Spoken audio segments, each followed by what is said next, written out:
இதுதான் திமுகவின் வித்தை. விஜயை சமாளிக்க களமிறக்கப்படும் 4 நடிகைகள். கருப்பையா சொல்லும் பலே ரகசியம். வணக்கம் செய்தி புனலியர்களே. விஜயின் லைம்லைட் சினிமாவின் லைம்லைட். மாநாட்டு மேடையில் எம்ஜிஆர் பற்றி பேசுகிறார், விஜயகாந்த் பற்றி பேசுகிறார், சிங்கம் என்று கனைக்கிறார். அதை தவிர இந்த கூட்டம் கலைந்து செல்லும் போது புதிய கருத்தை பெற்றதா? விஜயை மையமிட்டு அரசியல் விவாதங்கள் அனல் கிளம்பி வருகின்றன. பாஜக, திமுக, அதிமுக என அனைத்து கட்சிகளையும் ஒரு சேர மதுரை மாநாட்டில் விமர்சித்து பேசினார் விஜய்.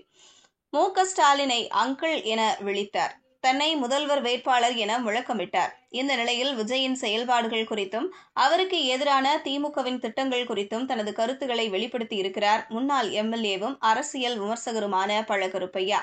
நையாண்டியாகவும் அதே சமயம் மனதில் உள்ளதை பட்டென உடைத்து பேசும் அவர். விஜய் பற்றியும் வெளிப்படையாக பேசிய அவர், விஜயிடம் எந்த கொள்கையும் இல்லை. திமுக, அதிமுகவுக்கு எதிராக ஒவ்வொரு முறையும் மாற்றுக் கட்சியாக வந்த 3வது அணி ஒதுக்கப்பட்டன. மாற்றுக் கட்சிகள் வீழ்த்தப்பட்டன. இதை விஜயகாந்த் செய்தார். 9-10 பேரை சேர்த்துக் கொண்டார். மதிமுக, திருமாவளவன் போன்ற கட்சிகளை சேர்த்துக் கொண்டார். ஆளுக்கு ஒரு மாலை போட்டுக்கொண்டு சுவர்களிலேயே சுவரொட்டிகளாக நிற்கிறார்கள். இனி அவ்வளவுதான். இனி மாற்று ஆட்சி ஏற்பட போகிறது, கூட்டணி ஆட்சி ஏற்பட போகிறது என்று 2016 சொன்னார்கள். இவர்களின் மக்கள் நல கூட்டணி அப்போது 13% ஓட்டு வாங்கியது. உளுந்தூர்பேட்டையில் விஜயகாந்த் தோற்றுவிட்டார். ஆக 27 இடங்களை பெற்று எதிர்க்கட்சி தலைவராக இருக்க முடிந்தவர் உளுந்தூர்பேட்டையில் தானே தோற்று விடுவது என்ற முடிவு என்பது 3வது அணி முடிவு.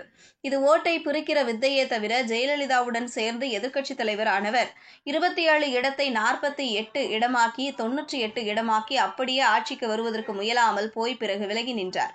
ஆட்டத்தில் 2 கட்சிகள் ஊண்டி நிற்கின்றன. அதில் ஒரு கட்சியை பலவீனப்படுத்தி மீண்டும் அந்த இடத்தை அடைய வேண்டும். அதிலல்லாமல் எடுத்தவுடனேயே ஆள்வதற்கு என்ற மனநிலையில் யாரும் வரக்கூடாது. விஜயும் அதிமுகவும் கூட்டணி அமைத்தால்தான் திமுக ஆட்சியை வீட்டுக்கு அனுப்ப முடியும். இல்லாவிட்டால் மிகவும் சிரமம். கடைசி நேரத்தில் அதிமுகவா திமுகவா என்ற நிலைமை வந்துவிடும். விஜய் மக்களின் சிந்தனையை விட்டு விலகி விடுவார். விஜயின் லைம்லைட் சினிமாவின் லைம்லைட். எம்ஜிஆர் 51% வாக்குகளை பெற்றார். அவரை எதிர்த்து நின்ற 3 கட்சிகளும் சேர்ந்து 49% ஓட்டுகளை மட்டுமே வாங்கியது. விஜய் பேச்சில் முறுக்கு ஏற்ற வேண்டும். இளைஞர்கள் கிடைப்பதே மிகப்பெரிய அபூர்வம். இருந்தும் என்ன செய்ய முடியும்? கடைசியில் பாருங்கள், அதிமுக, திமுக என்ற நிலைமைதான் வரும். நயன்தாராவை வைத்து பீக் அவுட் செய்து விட்டார்கள் திமுக காரர்கள். திமுகவினர் 3-4 நடிகைகளை தயார் செய்து கொண்டிருக்கிறார்கள். விஜய் முதல் நாள் சனிக்கிழமை ஒரு இடத்திற்கு சென்றால் அடுத்த நாள் ஞாயிற்றுக்கிழமை அந்த நடிகைகள் அங்கே செல்வார்கள். இவருக்கு கூடிய கூட்டம் அந்த நடிகைகளுக்கும் கூடும். விஜயின் கூட்டத்தை இன்னொரு கூட்டத்தால் பீக் அவுட் செய்யப்படும். பழைய கதைக்கு போய் விடுவார்கள் என்கிறார் கருப்பையா. இதுபோன்ற செய்திகளை தெரிந்து கொள்ள செய்தி புனலுடன் இணைந்திடுங்கள்.